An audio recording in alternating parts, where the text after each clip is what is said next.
So yesterday I was talking about the law of Brahman. And that law is very central to the Indian wisdom tradition. That word you hear when you read the Vedas, the Upanishad, and the Puranas, and the Itihasas, and the Darshanas. You hear that word Brahman over and over. And the law says that each individual, each one of us, is a field of infinite potentialities. And the first question that comes to your mind is, how many such fields are there? As many individuals, so many fields. That's the secret behind when the Indian rishis say there are 33 million gods. He starts with saying there is only one God.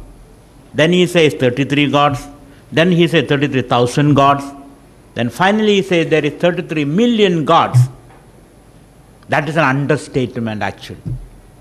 As many individuals, so many gods, so many fields, so many expressions, so many unfoldments. And when that's the secret idea behind saying that Purnamada, the famous Ishavasya Upanishad's mantra, Purnamada, Purnamidam, Purnat, Purnamudachyade, Purnasya, Purnamadaya, Purnameva Vashishyade. You take any number of infinity from infinity, still infinity remains infinite. It's a wonderful insight of the Rishi. Meaning there is room for each one of us. Each one of us can grow in our own way without clashing and coming upon each other's throat. That's the meaning of ahimsa. There is place for every one of us. We don't have to undercut anybody. We don't have to deny anybody. We can grow together, which is the meaning of competition. Competition means compare, to go together. In the growing together alone, we can discover our full potential. If we are isolated, we will be suppressed. We will not be challenged. We will have no role models. So we can be together and still grow together, which is the true etymological meaning of the word competition. Nowadays I find people talking against the competition. That's the lack of understanding of the meaning of competition. To compete comes from the root compere, meaning let's be together and grow together. So this idea of Brahman as a field of infinite potentialities. And I have given you three meanings for Brahman. Brahman is that which expands. It can contrast and expand. Vardhanad Brahma. Another meaning of Brahma is that which is big, all accommodating. Brahatvad Brahma. Brahatvad Brahma. All accommodating.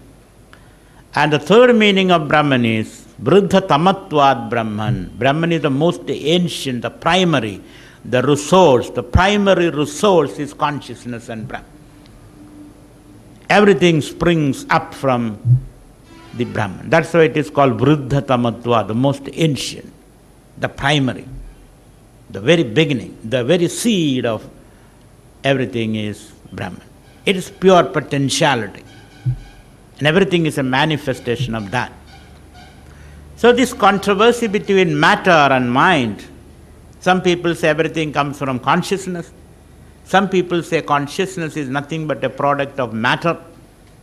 In that controversy, if you have to take a side, we will take the side of consciousness. The consciousness is the source of everything.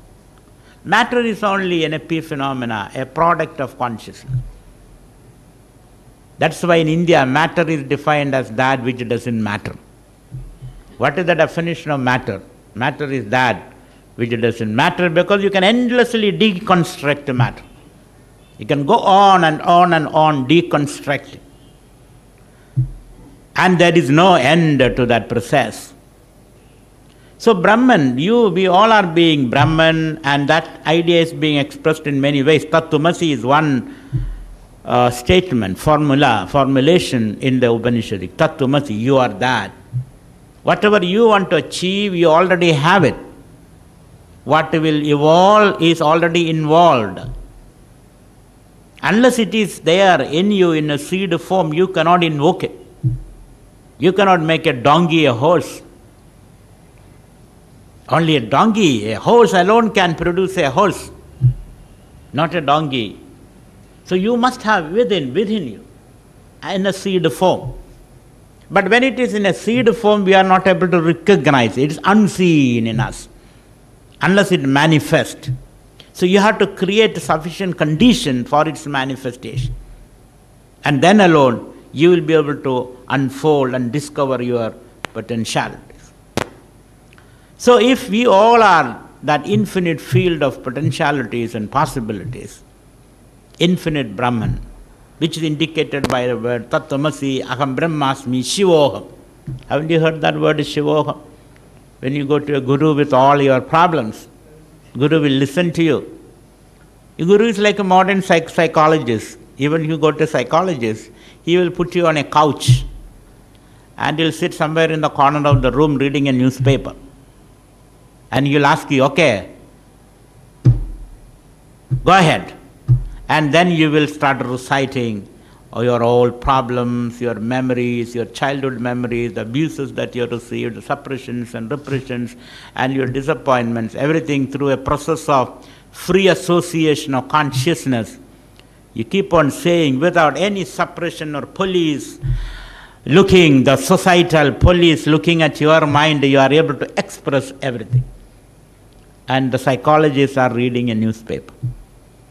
And after 1 year such expression, you feel relieved. Then you get up and pay him 100 rupees and you walk out. Just for listening to your woes, he has not said anything because there is nothing to say. You simply want to express. Indian gurus, they listen to you and then give you a solution. What is the solution? Chant Shivoham. Keep chanting Shivoham. I am Shiva. I am Shiva. At this moment our idea is that I am Shava. Shava means a useless dead piece of meat. That is what I am, which can be eaten by others, which can be exploited by others. You are not a piece of dead meat. You are an infinite consciousness. You are a field of infinite potentialities. So that's the idea conveyed by Shivoham, Aham Brahmasmi, Tattvamasi, Satchidanandoham, Chinmayoham, Chidahakashoham, Nirmaloham, Nirakaroham. Many words are there. And the power of words are very, very mysterious. By word you can change somebody. If you call somebody every day, you are a wonderful person, he will start behaving like that. Oh, you are wonderful, you are beautiful, you are capable. Just use those words become nourishment for the human soul. On the contrary, you can also call him, you are tum gada hai, you are useless, you will never make it, you will never do it, your father has not made it, you also will not make it. If you keep on using those negative terms, your consciousness behaves like that. So words have got a great appeal, it's a nourishing, it's a food for consciousness, your mind. And hence your words have to be chosen very carefully. Words should not be misused. Words should be chosen very carefully because it becomes food. It is through the channels of the words that consciousness express and your thoughts manifest. So one has to very carefully use your words. Vishnu Sahasranama, some of you must be chanting Vishnu Sahasranama every day. Shandam, Shivam, Vishwam, Vishnuhu, Vashatkaraha. When these positive words are uttered, your thoughts also get affected, influenced by those words.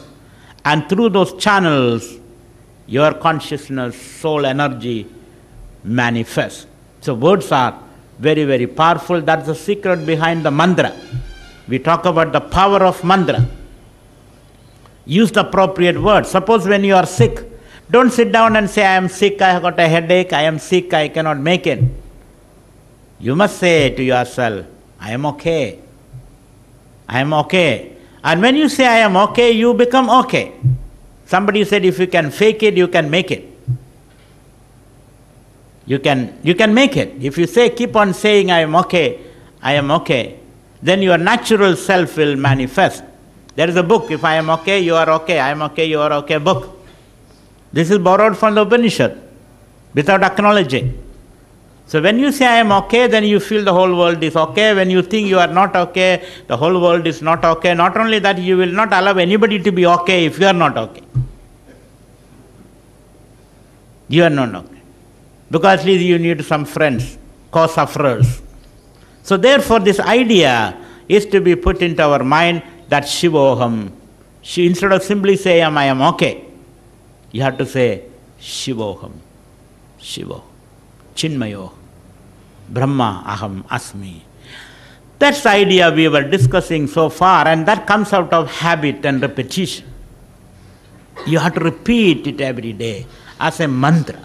And when you repeat it, all your brain cells cooperate with you. Because they are, after all, instruments.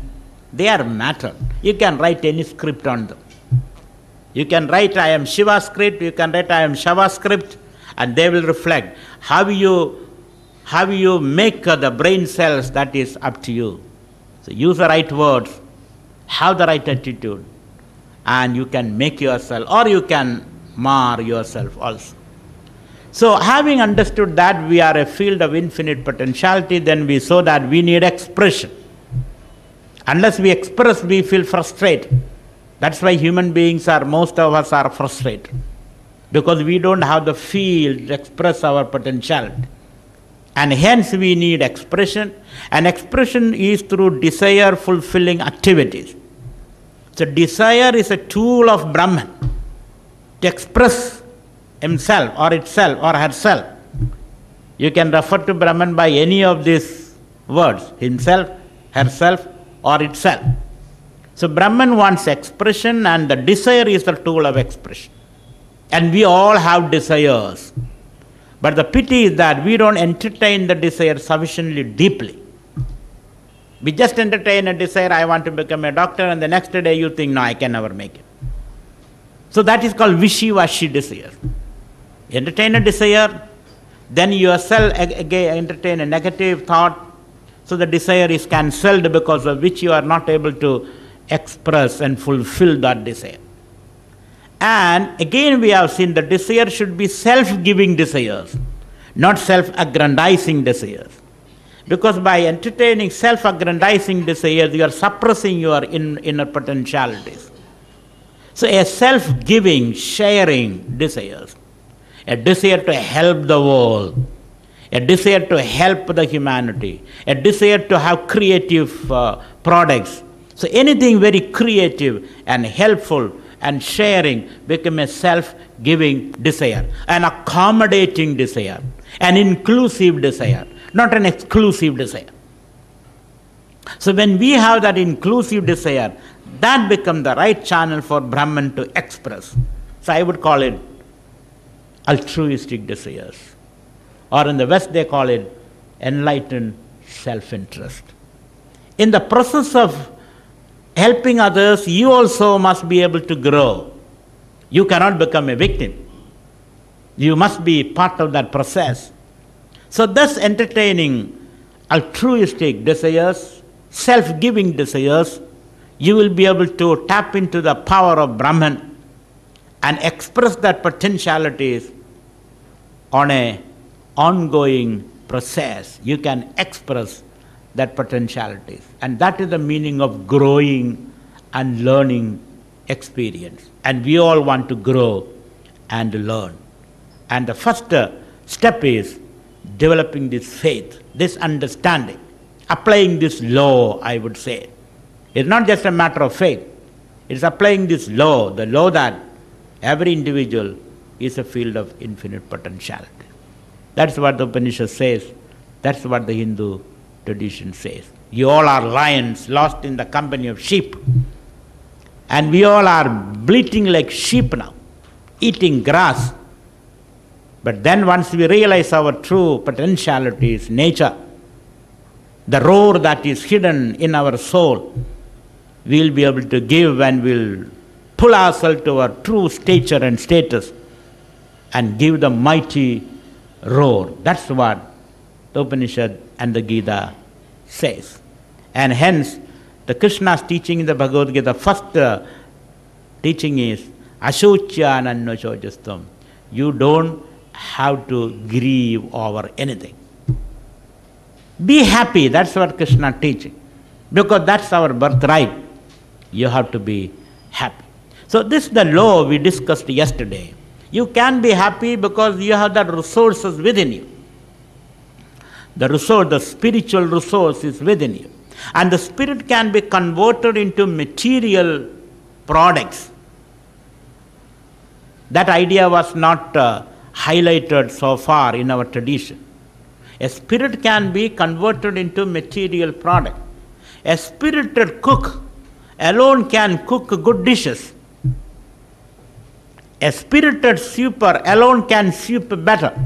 Otherwise there is always dirt and dust all over. You will not notice it. A spirited person alone can pursue excellence in life. So you can always convert that power of the spirit into processes and products. A spirited shoemaker alone can make a better pair of shoes. A spirited musician can alone compose a wonderful music. A spirited professor alone can give a good lecture. And a spirited student alone can listen it properly. Otherwise he will sleep through the lecture. At the end of it, somewhere when somebody is laughing and smiling, he wakes up. What is happening? He nudges his neighbor and says, what was happening? Why are you laughing? Are you laughing at me? Then he will say, where were you, sir? I was sleeping. So unless you have the spirit in you, nothing can be undertaken properly. So you need the power and the light and the guidance of the spirit. Then alone we become a spirited person. And it is there in you, unknown, untapped. And we have to lift that energy. And that is our saving grace. That's our redemption. Otherwise we are fated to remain miserable and unhappy. So that resource is there. That's what we call human resource development. Nowadays some of you talk about human resource development. What is the human resource? Where is it? Is it an emotional resource, physical resource? You eat good food and then you think you will become a good person? No. By eating food, the more you eat, the more you become sick. That is a new discovery. They say eat less and live long. So it is not the physical energy we are talking about. It is not the emotional energy we are talking about. Because emotions also have got a limit. After some time, our emotions all fritter away, deplete. You have no emotion in you at all. You get tired, you get drained away, isn't it?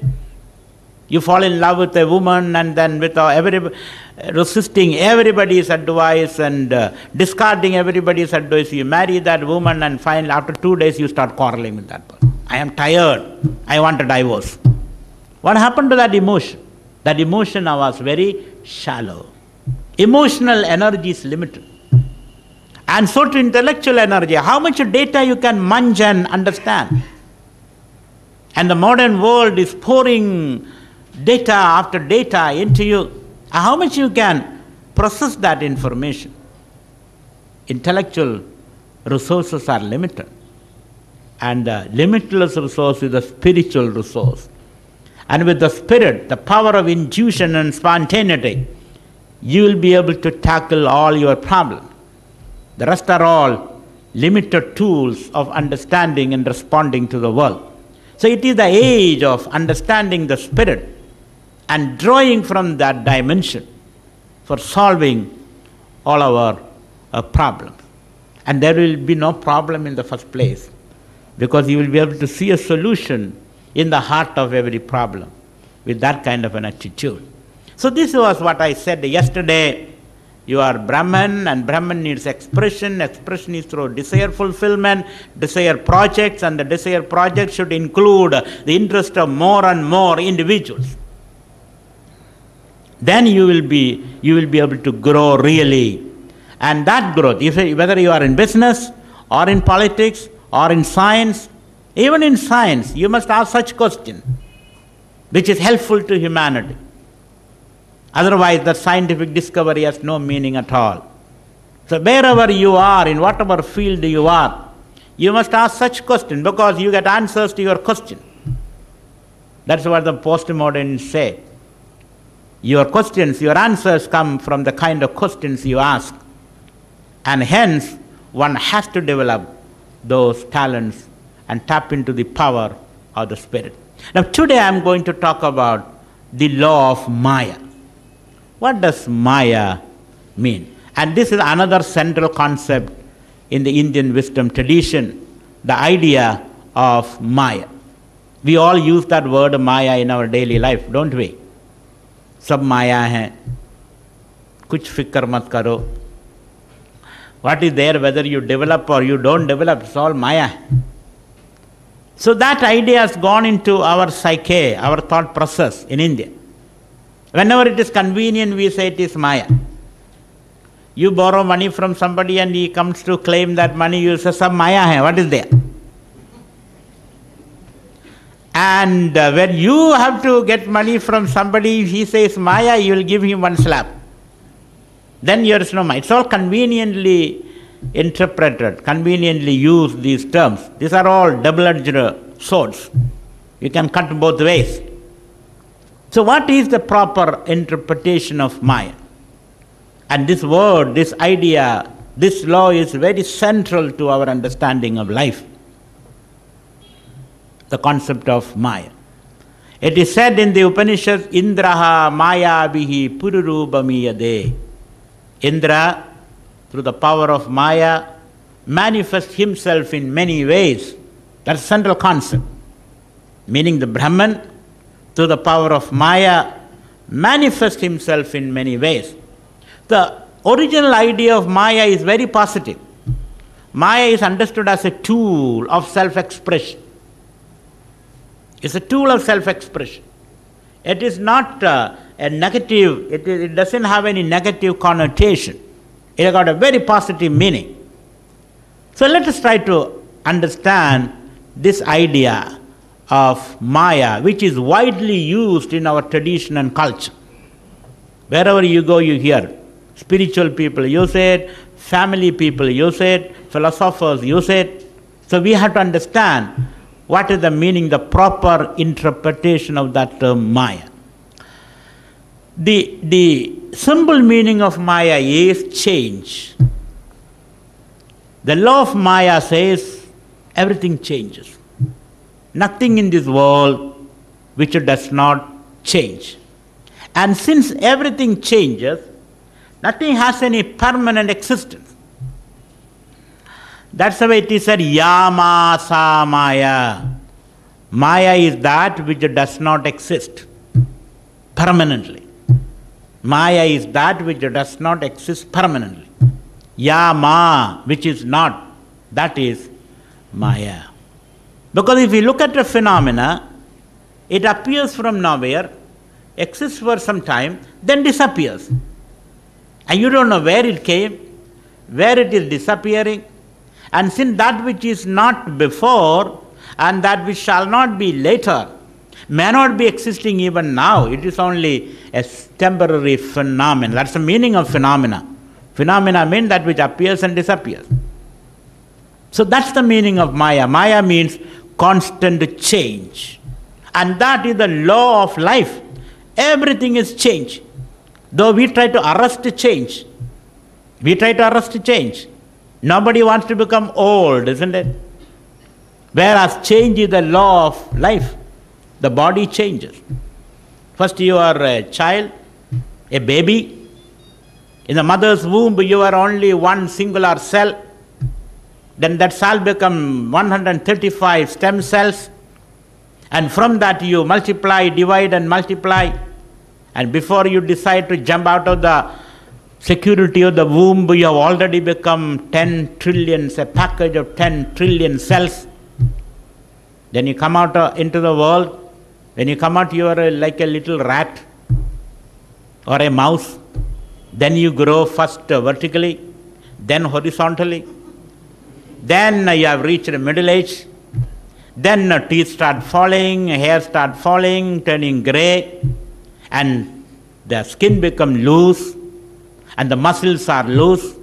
Now you are already 65, your children, your grandchildren, and you are totally changed. Though you try to arrest the change by many methods, by plastic surgery, by using many cosmetics, though we are trying to arrest the change will peep through all over you.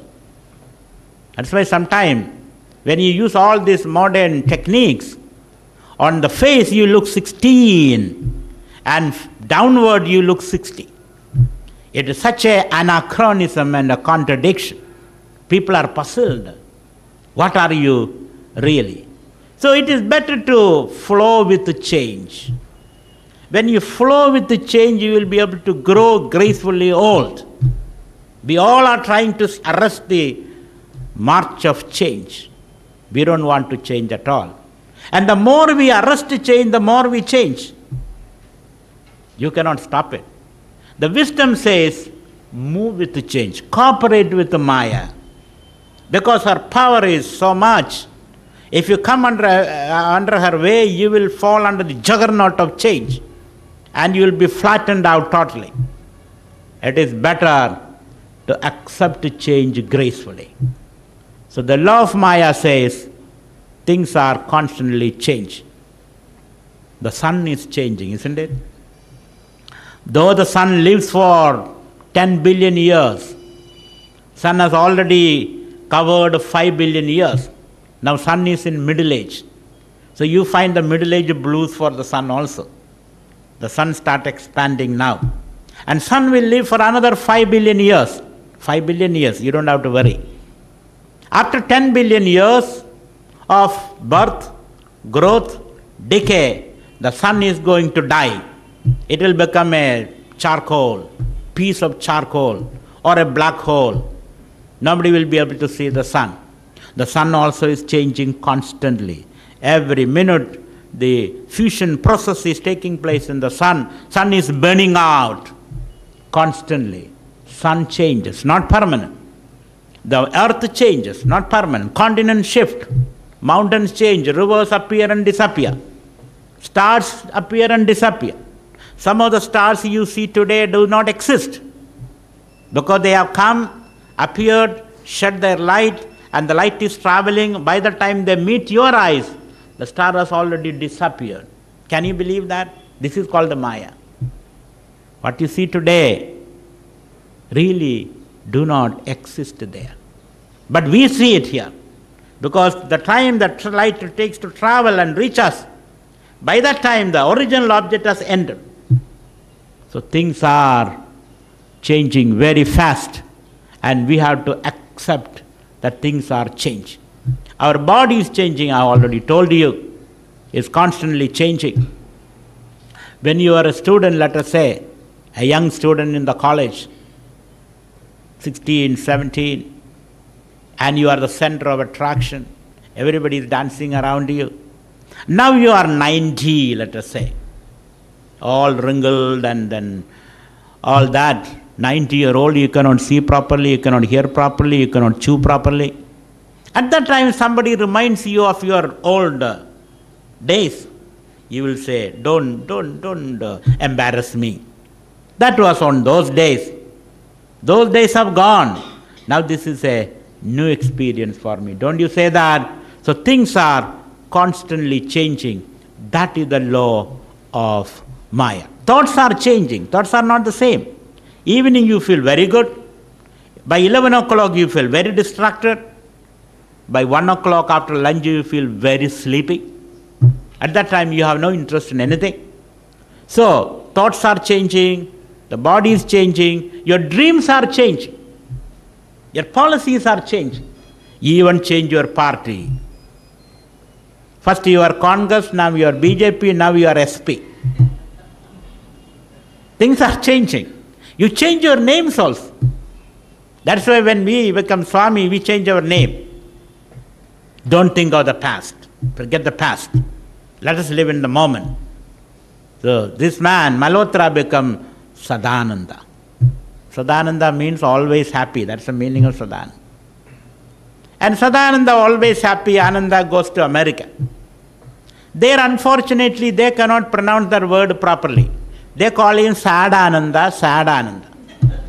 And he comes back as Sadananda now. Because he went there, made a mess of his life. He lost all his disciplines. Because he was pampered by the American mega culture. And he come back totally Sadananda. Isn't it? Things are changing. And he pronounces it also. You change your pronunciation. He himself calls him Sadananda. Without recognizing that it means something else. Sadananda means you are always Anandam. Sadananda means you are always unhappy. See how things change. So names change, thoughts change, and emotions change. Emotions also change. Doesn't emotions change? You love somebody first, then you hate him. First you write him letters in blood.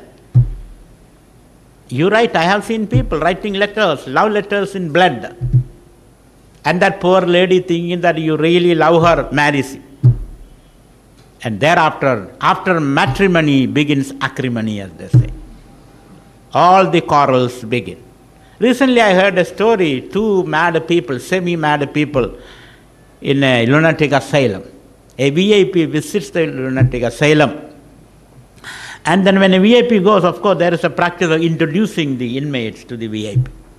So two mad people, semi-mad, they are not fully mad, then they are dangerous people. Semi-mad people were brought and introduced, he is Mr. So-and-so, he is Mr. So-and-so. Then the VIP also has to ask some inane questions to these people. So he asked, how did you come here? How did you reach this place? What made you, what forced you to come here? How did you become semi-mad? So one fellow said, sir, it's a long story. But to cut it short, you are busy. Though we have enough time, plenty of time, you are busy. Let me cut a long story short. I could not marry the woman I loved. I could not marry the woman I loved. That's how I came here. I became very sad, very depressed, very agitated, very forlorn, and I had no concentration on anything after that. All the time thinking about that person. I became mad. I could not do any job. Now I am here. He thought that is possible. Because it's a matter of love, broken heart. It is possible. And then he turned to the other person. How did you come here? Sir, it is a longer story. But to cut it short, I tell you, I married that woman, he says. I married that woman, now I am here. Whether you fail to marry, whether you succeed in marrying, the problems are the same. Both are mad now. One because married, other could not marry. This is called the Maya. It is very difficult to explain. Shankara says, Sad asadbhyam anirvachaniya Maya. You cannot say what exactly is this. It's full of contradictions and paradoxes. Very difficult to explain. You cannot take a stern position. That's what Maya says. Everything, every solution has got a flip side. As Krishna said in the Bhagavad Gita, there is no perfect solution to the problems of life. Any solution you take, like fire without smoke is not possible. Wherever there is fire, there will be smoke. Similarly, everything has got a flip side, a dark side, a night side. If there is a day, bright day, there will be night. There is morning, there will be evening. If there is youthhood, there is old age. If there is birth, there is death. There is riches, there will be poverty. This idea you can make everybody rich according to the theory of Maya is not possible. If there is concentration of wealth, there should be poverty. If there is a hill, there will be a valley. There is a depression, there will be a projection. So this is the law of life. If there is up, there has to be down. There is a bud, there has to be a flower. And the flower has to fade. So it's a constant juggernaut movement, and nobody can stop it. So that's the idea of Maya. Maya means constant change, Nobody can stop it.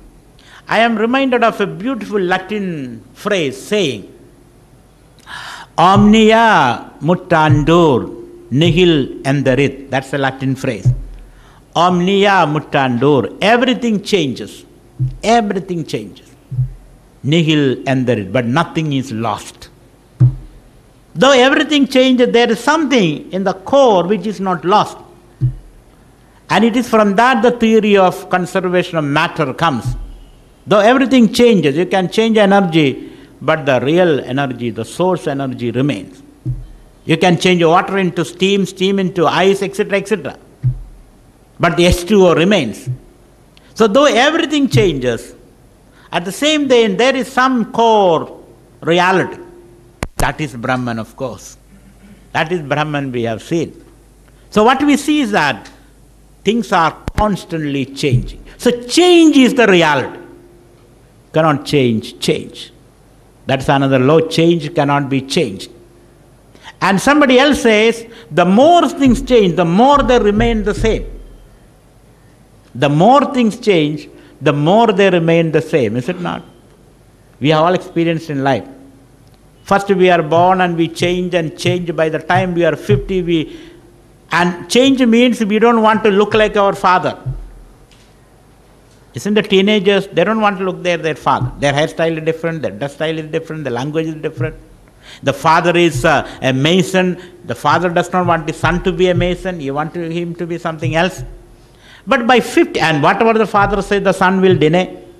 But by 50 we find the son looks exactly like the father. You all look like your father when you are 50, like your mother when you are 50. And you start speaking the language of the father. Whatever the father taught you when you are a growing teenager, you start teaching to your teenager son. That's what somebody says. Though things are constantly changing, the more they change, the more they look and appear the same.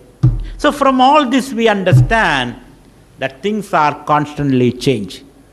And now when you read the Upanishad, you see Brahman itself is a constant change. Navam, navam, they say. That's the word used. Everything is navam, navam. Everything is constantly changing. So once we understand the meaning of change, let's not try to stop change. Let us try to flow with the change. Flow with the flow.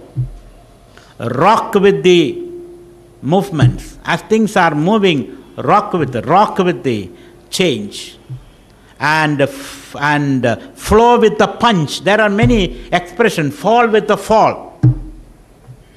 Haven't you noticed that? When you and I fall, 50 plus people fall, we invariably broke a couple of bones. Even if we fall from the steps. But when a child falls from the third story, falls on the ground, nothing happens. He's smiling. We think the child is finished. Because that is our experience. Because when we fall, we resist. We don't want to fall. We resist. And the more we resist, the more the fall becomes fatal. But the child doesn't resist. It just simply falls. It falls with the fall. And the child is saved. I heard story that children, the baby is falling from running trains. Thrown off from running trains. And the child, nothing happens. But you and I, if we fall from running trains, then you will not be there. You will not be there to recite the story. So because the child is innocent, it moves with the fall. It falls with the fall. And once you have that inner attitude of readiness to change, you will be able to manage life better. And the modern idea is constructive destruction. You have to anticipate change. If things are not changing, you will change them. If things are not changing, you anticipate change and you change. In all developed places, we see that things, they constantly shuffle things. Every 5 years, they throw away their furniture. I have seen that. Very costly furniture. I asked them, why do you change this furniture? It's very costly, they look beautiful, they look wonderful, they are useful. No, we want to change. They bring another furniture. They look ugly, but still they bring it. And the beautiful furniture is on the road. Somebody else will pick them up. It's all free. So because this impetus for change, the innovativeness, so one has to accept that the change is the rule, the law of life, and we must flow with the change. We must prepare ourselves for change. We must be able to innovatively respond with the change. That's a new word now. Innovation. Most of you are management students. Most of you are people who have managed corporations and at least home management. And what we have to see is change has to be accepted. That's the law. And how do we cope with the change? We'll cope with change by innovative responses. New responses. All responses won't do, because all responses were suitable for all the problems. Now the problems themselves are changing, and hence you have to be very, very innovative. Have you heard that story of the monkey man who sells monkey cap? There's a story, a man carries the monkey cap and goes to a village and sells, and one day he dozed off under a tree, and the monkeys came and picked up all the monkey caps. You heard the story, but the story is not the end of that. Monkey cap, then he said shoo shoo when he woke up. Because monkeys, when they got the cap, they were jumping from branch to branch, making all kind of noises. So when he woke up, he found all his caps were lost, taken away by the monkeys. And that was his only capital. Now what will he do? And he started saying shoo shoo to the monkeys. And when he said shoo shoo, monkey also said shoo shoo. After all, they are monkeys. They ape. And then he threw a stone at the monkey, and the monkey plucked a fruit and threw at him. But from an idea struck him. Oh, whatever I do, the monkey will repeat. A new management idea struck him. What is the management idea? Let me throw a cap at him. Then the monkeys will throw it back. So he took his cap. That is the only capital he had. Very risky. Risk-taking is another management principle. This is the only cap he had. He took the cap with that idea, that ability to foresee the consequences. That is risk-taking. He took the cap and threw at the monkey. And all the monkeys took their cap and threw at him. He gathered all the cap. He was very happy. He lost only one cap. He got all the other caps, gathered them and walked hurriedly away. And he got a new lesson in management. He came back home. He wrote it down in his diary. And now he is on his deathbed. Years passed by. Now he is on deathbed. And his son is taking charge of the monkey cap business. So he called him, he opened his diary. Son, I have to tell you some business secrets. One secret is, this has happened to me, and this may happen to you also, and you have to exactly do like this. If you happen to doze off and the monkeys take away all your caps, you don't have to worry. There's a ready-made management solution. Take your cap and throw at the monkey. That's all what you have to do.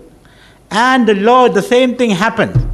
One day he was in the village selling the monkey cap, and he came under the same tree. He dozed off, after all the same genes in him. And then the monkeys came and picked all the cap, and he woke up and he saw that, but he was nonplussed, unperturbed, because I have the old solution. And all the caps have gone, only one cap he had. He took the cap and threw at the monkeys. You know what happened? Something very interesting happened. That cap also was caught by the monkey. And he said, your father told you the story. Our fathers also told the story. You understand? So therefore, if you think the old solutions are going to work, they are not going to work. Because the problems are new. People are intelligent. They are learning. And you have to be one step ahead. As the Maya keeps moving, you must be one step ahead. You must be the Mayavi. Then alone you will be able to handle the Maya. So Mayavi, that's the power of the Lord. Unless you are the Maya, be the master of Maya, and use Maya to take care of things, you will not be able to handle the situation. So how do I master the Maya? So first of all, we have to understand the power and the nature of Maya. The things are constantly changing. So let me give you some more definitions of Maya. So it was said, Yama sa Maya. Maya is that which has no real existence. But akadida ghatana padiyasi Maya. Though it has no real existence, he can manifest in many forms. It's wonderful. Though it has no real existence, it can manifest in many, many structures. It's like a fabric. You take a fabric, a piece of fabric, with which you can cover your nakedness, and you can look good and decent with the fabric. But what is the real existence of a fabric? Is there anything called a fabric, if you really analyze it? A fabric is nothing but threads kept lengthwise and crosswise, isn't it?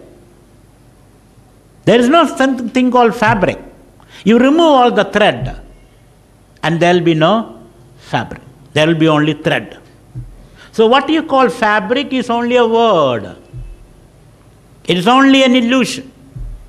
It is only a make-believe. It is only an idea. Vakarambanam vikaro namadeyam mrittigatyeva satyam. The Upanishad says, what you call fabric is only an idea, is only a word, it's only a concept. It's only a marketing strategy. There is nothing called fabric. You are selling a concept to people.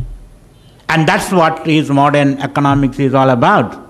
Selling concepts, selling ideas. You go to the market and buy a pant from these street vendors for 3 rupees, a pant, or 30 rupees. And you bring it to your factory. You spread it on white sand or sand, and you shoot it at critical points and make it a gun-shot pant, isn't it? Gun-shot jeans. And you sell it for 3,000 rupees. What are you selling now? An old, jaded, gun-shot pant with the holes on the knees and critical points? And what are you selling is not a real stuff. You are selling a concept, an idea, a satisfaction. And when the young people wear that gun-shot pant, they feel on top of the world. They feel they are good. They feel they are presentable.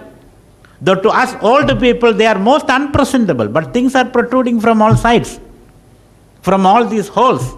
For us, they are unpresentable, but for them, they are very, very presentable. They are selling an idea. And the modern economy works on idea.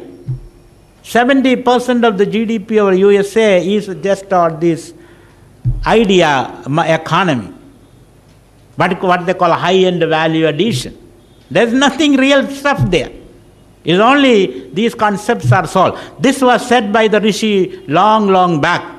He said, Vakarambanam vikaro namadeyam. Vikara means civilization. Vikara means progress. Vikara means change. Vikarodi, changes. The progress, the so-called civilization that we are talking about is nothing but word, nothing but marketing, nothing but advertisement, nothing but brand building. There's no real thing. The people buy things from Indonesia and Malaysia and put a stamp, put a name there, made in USA or some fashionable name. And then they sell for big price. Ray-Ban glasses. They're like ordinary glasses. But you are ready to pay 4,000 rupees for a pair of glasses. Or a suit. You can get it from India for a very low price. But it goes there, is very costly. Our rishis discovered it, say, Vakarambanam vikaro namadeyam. These are all just words and concepts. So fabric, what we say, is only a concept. Really, they are only threads. Thread. And threads are further you disassemble, deconstruct them. They are nothing but fibers, isn't it? Fiber. And fibers are nothing but cotton, fluffy cotton. And from that fluffy cotton, you add a value to it, fiber into thread put crosswise and lengthwise. It becomes a fabric. That's why that story, that famous story, the king is naked. Haven't you heard that famous story? The king thinks he is adorned with his mighty, wonderful fabric. Really, there is nothing called fabric. If you really look at it, a physicist standpoint of the table, let us say, the table is very solid for us. But when you look at the physicist standpoint, the table is nothing but dancing ensemble of atoms, isn't it? There's nothing called a table. There's nothing but atoms. Atoms are dancing in. Haven't you seen in Republic Day parade the national tricolor or a lotus? Nowadays it is lotus, not tricolor. And what are they? They are nothing but children dressed in many colorful clothes and assembling. So one whistle goes, they run toward, because they are programmed like that, then run towards a certain formation, and from a distance they look like lotus. And then the party changes, power changes, another whistle goes next time, and then it is national tricolor or the hand, isn't it? Children run in another formation. They are all children, your child, my child, forming temporarily into a formation and creating a wonderful illusion. When President Clinton was the president of America, he was a very popular president. They made Clinton wax models, wax statues. Everywhere you can get, children can go and buy it, wax made of. And they expected that President Gore to win, and then Clinton statue can still sell. But unfortunately Gore lost, and the present President Bush became the president of America. Now what will they do with the Clinton statues? Lot of stock is there. What will they do? They were not perturbed, because they are after all wax statues. The wax Clinton statues go to the green room, workshop, and they melt it, and they, out of that Clinton statue, wax statue, comes Bush statues. Isn't it? Because they are all meltable, they are all changeable, they are only a name, a form, nama rupa, they are only a form. Really, they are all the same stuff. Isn't it? So similarly, things are constantly changing. The more they change, the more they remain the same. And one has to flow with the change. You cannot help it. So the Maya means Yama. Really it is not there. But from that nothingness, many thingness can come. Many things can appear. You can create something out of this nothing. If it is something, really, then you cannot change it.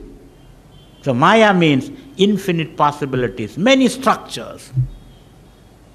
And hence, again, another idea of Maya is, when it is experienced, it becomes so real. Once the experience is over, it is unreal. Experiencing, when you, for example, your toothache. When you experience the toothache, it is so real.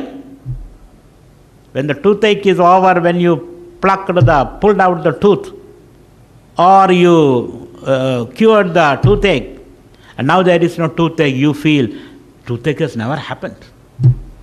Isn't it? When you go through it, it is very real. When the experience is over, it looks so unreal.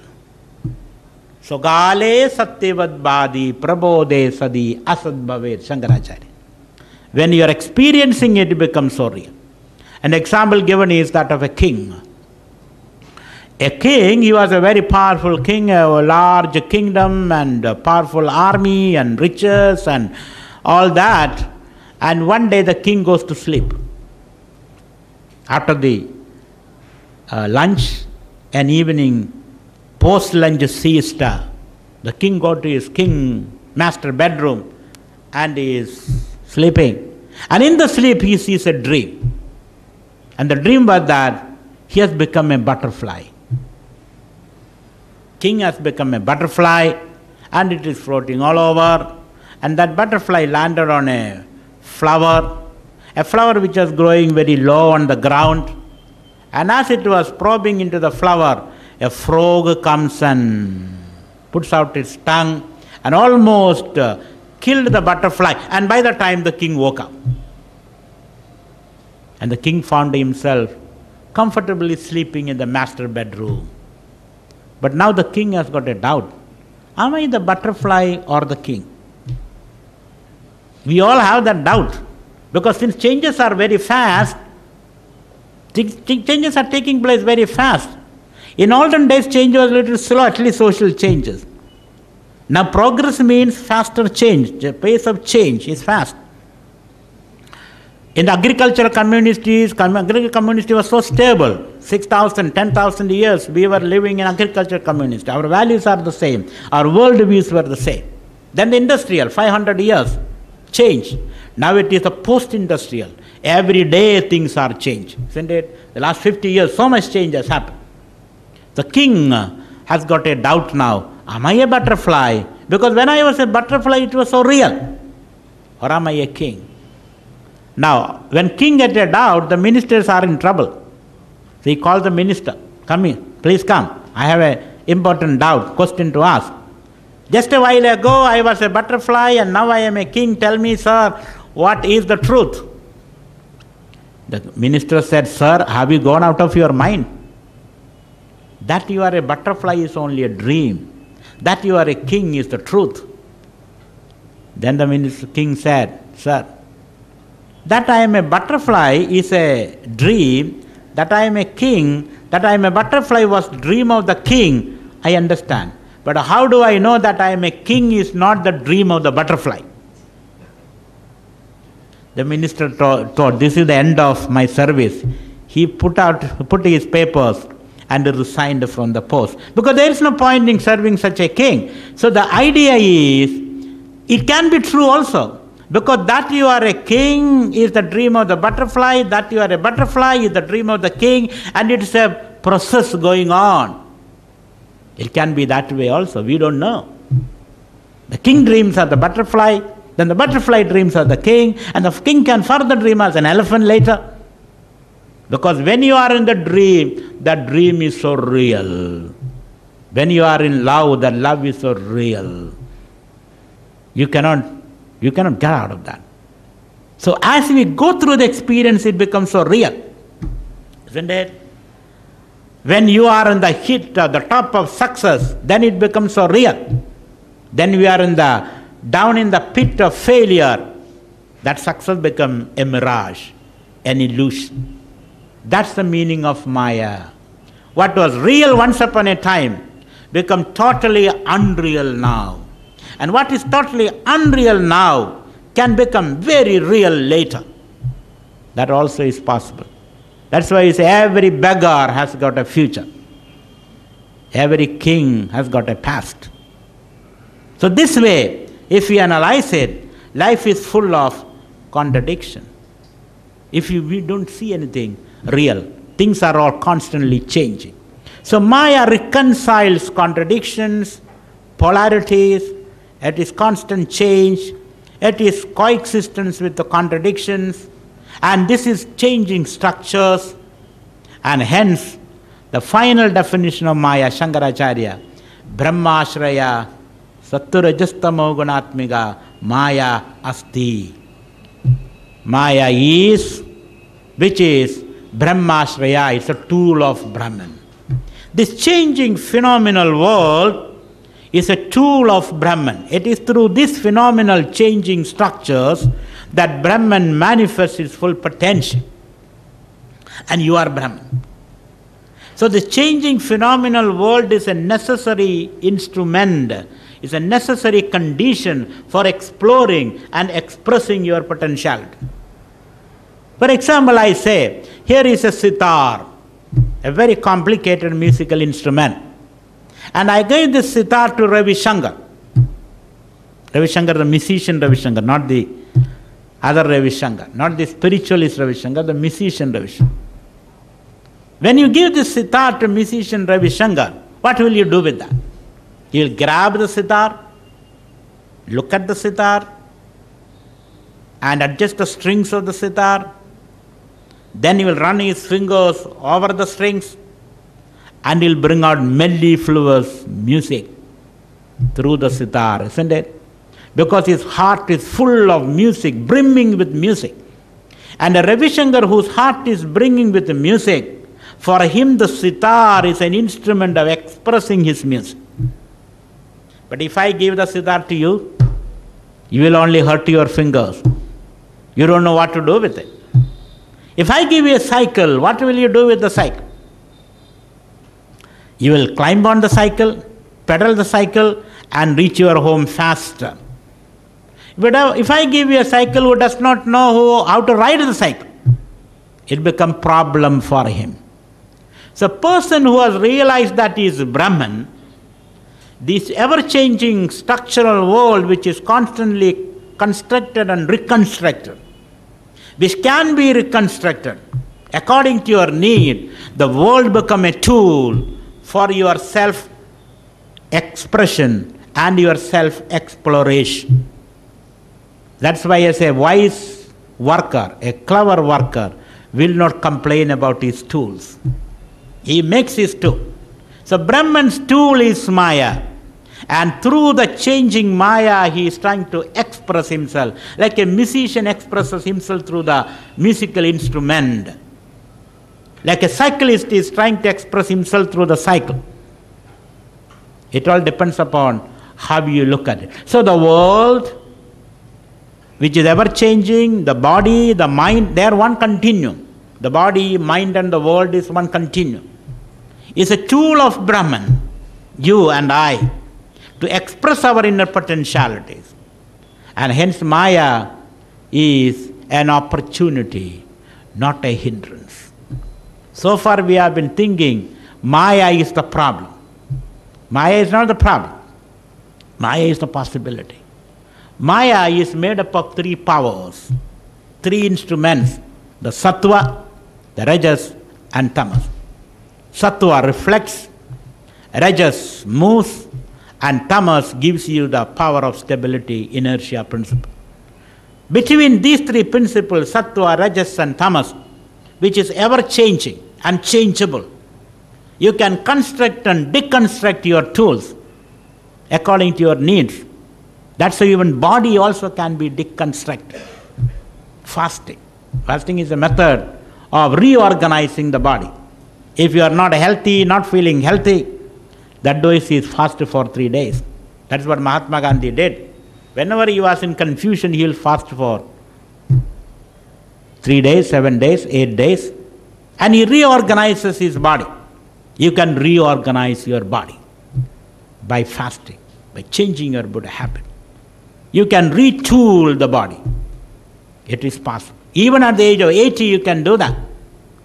The body can be retooled. Mind can be retooled by observing silence.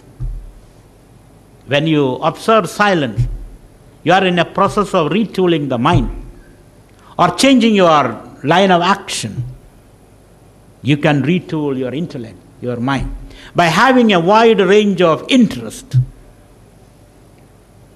You don't have to have the same interest. You can have a wide range of interest. A technologist can have interest in music. Dr. Raja Ramanna, he is the father of Indian atom bomb, and he is also very good pianist. He can excel anybody in playing piano. He is a technologist. You can be a musician. You can be a nature lover. You can play with your children. You can have social service activities. By having a wide range of interests, you can retool yourself by many, many projects, by many, many disciplines. Fasting, observing silence, reading interesting books, and changing your field of activity, or including more activities in your life, you will be able to refashion yourself and the mind and the body. And by that, the Brahman can express better. So Brahman always needs expression, and Maya is the tool. So my advice is, don't condemn Maya saying that it is Maya, it is useless, it is a problem. Maya is a possibility. Maya is not a problem. Maya is an opportunity for us. And it is ever-changing nature is in fact a blessing. If it doesn't change, then you are condemned to use the same tool all the time. The very fact that it is constantly changing. Its dynamics is Vishamavastha. Vishamavastha, that's the word used. Is always in an unstable equilibrium. And it's a very enjoyable experience. It's like a trapeze, a person who walks on a rope across the Niagara. The very rope is tied across the Niagara. And this man is walking over the rope with an umbrella. And he's balancing himself on the rope. And once he reaches the other shore, the joy he gets out of it. He may fall and die also, that's okay. But the very joy he gets out of it. Similarly, by using Maya, you are able to express yourself. And the Maya is a process of constant change. And through that, these changeable instrumentalities, you are able to express the changeless or ever-changing Brahman. And that's how we use so. Brahmashraya, Maya, Trigunatmika, Maya, Asti. So you can reinvent yourself on an ongoing basis and re-experience yourself on an ongoing basis. That's what Lord Krishna did, always changing. He was born in a jail, then he lives with the foster parents, then he leaves those beloved ones, comes to the Kamsa, the Mathura, and then he fights with him, and then he goes to Dwarka here, then he builds a city there, then he leaves that also. This is the meaning of constant change. You don't like Shankaracharya. He interpreted our scriptures and established mutts, reorganized the sannyasa orders, wrote books, and established ritual systems, and renovated temples. At the age of 32, he simply disappeared. He did not stay back, saying that I need my credit, I must see that people are giving me, recognizing me. He did not stay back. He went away after doing his work. This is the meaning of Maya. The whole world is an opportunity for us. Let's not run away from the world. Let us stick to the world. And then see the world as an arena of learning. And if you don't know sitar, and still when I give you a sitar, what will you do with it? The sitar become an opportunity to learn music, isn't it? So the world is an opportunity for you to learn how to handle it, how to fashion tools. And then the world is an opportunity for you to express. Maybe that's why Krishna asked Arjuna, never withdraw from life. Never withdraw from the challenges. You have to be here and interact with the world. So Maya gets a positive meaning from this standpoint. Maya is never, ever negative, friends. And that's the interpretation we have to give to the idea of Maya. You cannot discard that idea. You have to reinterpret it in our effort to rediscover our potential as an individual, as a society, and as a nation. That is what we have to do. It is a very powerful tool. It is a very powerful tool, and that tool is to be used. It's like playing football.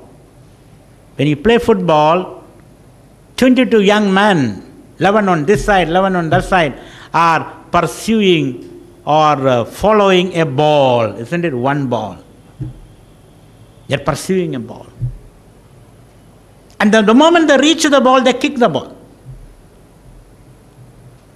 So seeing this, a minister who was watching the football game, he thought, what is this? 22 young, healthy men pursuing one ball? And he announced, let all of them be given one ball each. Do you say that? These young men are not really wanting the ball, because they are having a ball really. The moment they reach the ball, they kick the ball. Because through that they're discovering, unfolding themselves. As they pursue an external goal, set up goals, pursue them, realize them, and then kick them again, they are trying to deepen, going into themselves and expressing their potential. Once you discover that, the goal and the ball and the rules, these are all instrumentalities we have created, our own creation. We have created the Brahman's creation to express and explore himself. So let us give us a positive twist the idea of Maya. And by that you can unleash the human potentialities in India. Because so far we have been using this term to suppress human energy, to condemn excellence, to discard productivity, and to run away from the world. The same idea was used for all this. We can use the same idea to make our people very creative, very productive, very cooperative, and to create wealth and prosperity, peace and harmony in the world by using the same idea for progress, prosperity, and peace. So that's the idea of Maya. Maya is a powerful tool. You can redesign. And tomorrow I'll be discussing the idea of dharma. That's another misunderstood word. The idea of dharma. What is the meaning of dharma? Dharma always used to preach. You should do that, you should not do that, that's your duty, that's not your duty, etc., etc., to confine individual. Actually, dharma is a very liberating concept. So, I would call dharma is the law of uniqueness. Every individual is unique. And dharma wants you, the law of dharma wants you to be unique, to discover your uniqueness and express those uniqueness. And when you discover your uniqueness and express them, out of that you can create a harmony of existence. Otherwise you create only a superficial harmony of suppression and non-expression.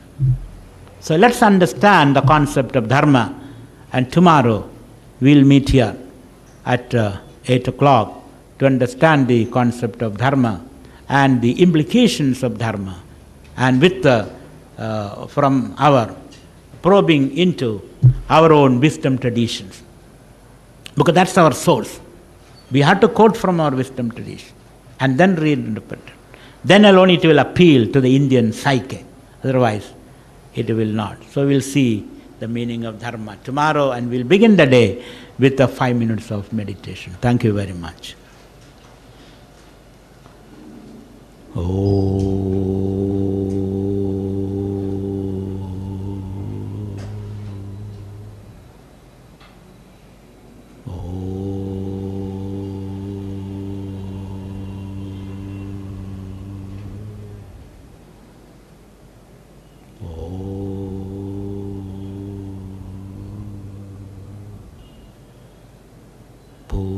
Purnamada Purnamidam Purnat Purnamudachyate Purnasya Purnamadaya Purnameva Vasishyate.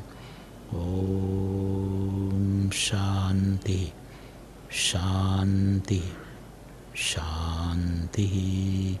Hari Om Shri Gurubhyo Namaha. Hari Om.